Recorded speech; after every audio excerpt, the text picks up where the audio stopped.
જય ગૌ માતા। મિત્રો અત્યારે આપણે હાલરિયા ગામની ગોપાલ ગૌશાળામાં ગાય માતાજીને જો ફૂલે ફૂલ આ નિરણ ખાધી છે। એટલા બધા શાંતિથી માતાજીઓ બેઠા છે।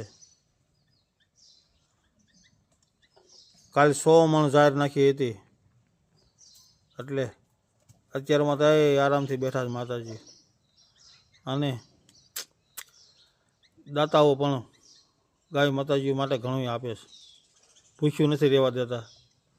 ભગવાન એને બહુ જાજુ આપે એ ભગવાન બા આપણે પ્રાર્થના કરીએ, કારણ કે આનું કોણ ભાઈ નહીતર, પણ આવા દાતાઓને હિસાબે આવી ગૌશાળાઓ જો આ નિરણ પડી છે સામે હજી ગામ ખૂબ હાલરિયા ગામ અમારું બહુ નીણ આપે ભાઈ।